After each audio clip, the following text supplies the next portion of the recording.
There's something interesting going on within the evangelical Christian movement, which is that to some degree, prominent evangelical Christians have started to sort of turn on Donald Trump, or at least acknowledge that it's time to go, buddy. 90-year-old extremist evangelical televangelist leader Pat Robertson of 700 Club fame accurately assesses the cult of personality around Donald Trump and says it's time to move on. You really have to see this to believe it. And there's an interesting irony here, which I'm going to discuss with you after we look at this first clip. I think it's all over.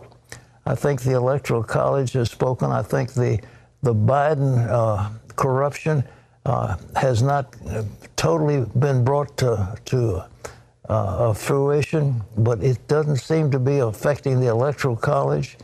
And I don't think the Supreme Court is going to move in to do anything.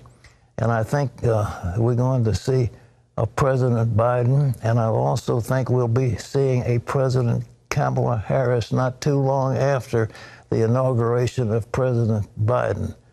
With all his talent and the ability to raise money and draw large crowds, the president still lives in an alternate reality. He really does. People say, well, he lies about this, that, and the other, but no, he isn't lying.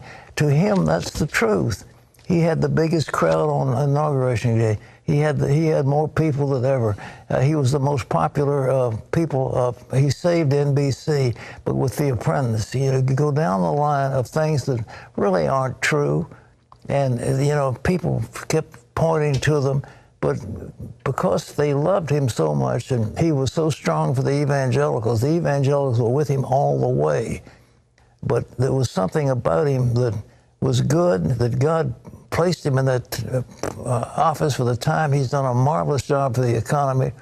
But at the same time, he is very erratic, and he's fired people, and he's fought people, and he's insulted people, and it keeps going down the line. So it's a mixed bag.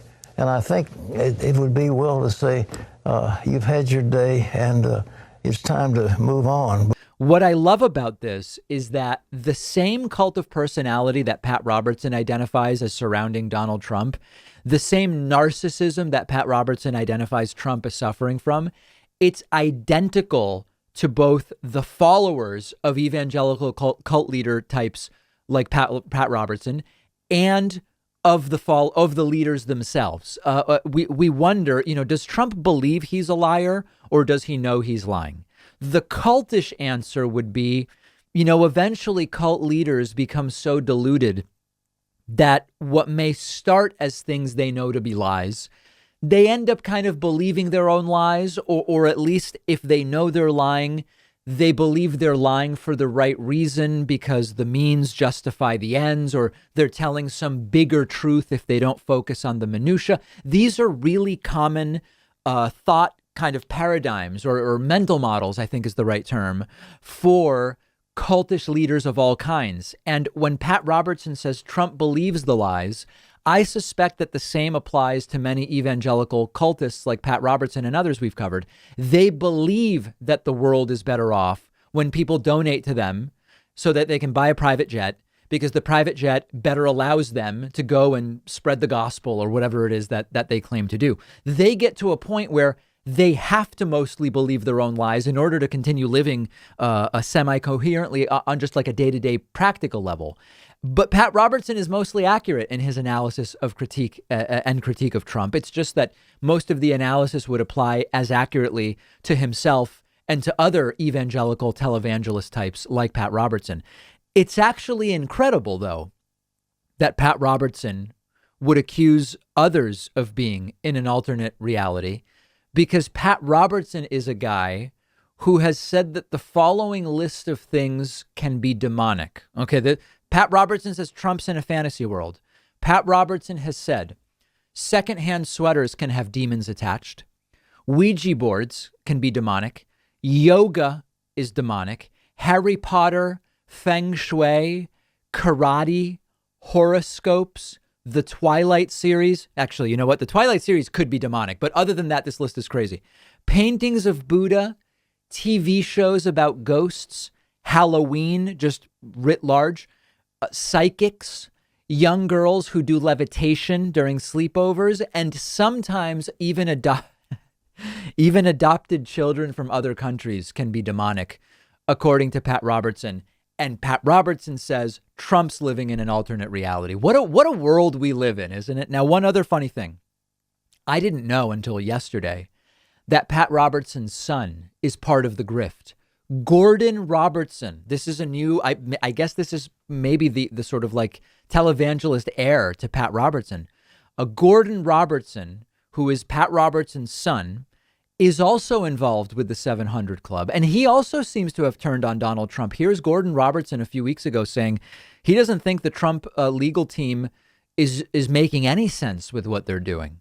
Got to ask you, if they're not going to go forward with proof in these press conferences, shouldn't they just shut down the press conferences? Why have them? I'm looking at this. It's a complete disaster for Trump. And why is he even doing it? They have had other press conferences. There's the famous Four Seasons Total Landscaping. It just doesn't seem to be helping. Whenever they get in front of the cameras, it just doesn't seem to be helping. Again, the question is always, let's see the evidence. But without people sort of buying in that there's evidence of widespread fraud, if you don't have that, and you have state legislatures coming in and saying we're going to invalidate the vote totals and vote our own slate of electors in so that our team gets to win, aren't you really playing with fire? I mean, at that point in time, does anyone trust our democracy anymore? I mean, all the allegations that we're looking at dictatorship, that we're looking at overthrowing democracy, all of those allegations come to the fore, and I would predict you'd see rioting in the streets. How insane is that? Pat Robertson and Gordon Robertson both saying Trump's wacky, while they are completely wacky. Fascinating to watch. And my instinct is that this seeming realignment is going to disappear very quickly, and everything will go back to where it was. Much like I said, that Republicans are going to sort of forget about Trump once Trump disappears. And what Trump? I don't know. We're here to lower the debt and prevent socialism or whatever.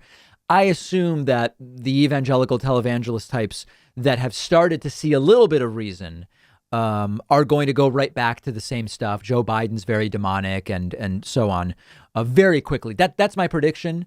Remains to be seen whether it happens.